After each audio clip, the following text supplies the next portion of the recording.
आज आषाढी वारीचा सोहळा आहे आणि या निमित्तानं पंढरपूरची नगरी हरिनामाच्या गजरात तल्लीन झालेली आहे। आज पहाटे मुख्यमंत्री देवेंद्र फडणवीस आणि त्यांची पत्नी त्यांच्या हस्ते श्री विठ्ठल रुक्मिणीची शासकीय महापूजा संपन्न झाली। यावेळी मुख्यमंत्र्यांसोबत मानाचे वारकरी म्हणून नाशिक जिल्ह्यातील जातेगावच्या कैलास उगले आणि कल्पना उगले यांना महापूजेचा बहुमान मिळाला।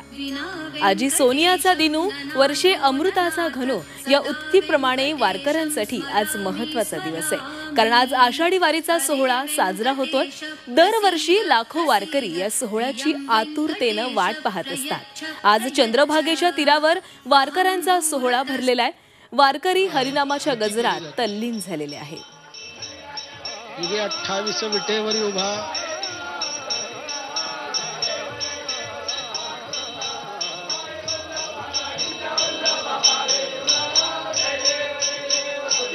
तर विठ्ठल भक्तीची आणि त्याच्या दर्शनाच्या तळमळीने जीव कासावी झालेले भक्त आज पंढरपूरमध्ये दाखल झाले आणि त्यांनी विठुरायाचे दर्शन घेतलेले आहे। मुख्यमंत्री देवेंद्र फडणवीस यांच्या हस्ते विठ्ठलाची शासकीय महापूजा संपन्न झालेली आहे। सपत्नीक त्यांनी ही पूजा केलेली आहे आणि आज विठू नामाच्या जयघोषाने संपूर्ण पंढरी ही दुमदुमून गेलेली आहे।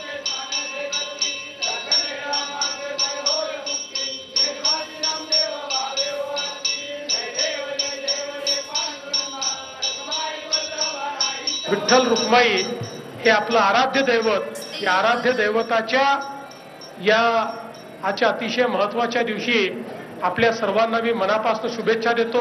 आमचे मानाचे वारकरी जे आहेत त्यांनाही शुभेच्छा देतो आणि त्यांना पांडुरंगाचा आशीर्वाद मिळाला, त्यामुळे आज खऱ्या अर्थानं हा अग्रपूजेचा मान त्यांना मिळाला। असाच पांडुरंगाचा आशीर्वाद त्यांना मिळत राहो आणि त्यांची भक्ती फुलत राहो, अशा प्रकारची पांडुरंगाच्या चरणी प्रार्थना करतो। आणि खऱ्या अर्थानं पांडुरंग आपल्या सर्वांना आपल्या मनातलं ओळखणार आहे, त्याच्यामुळे त्याच्यापुढे तसं काही मागावंच लागत नाही।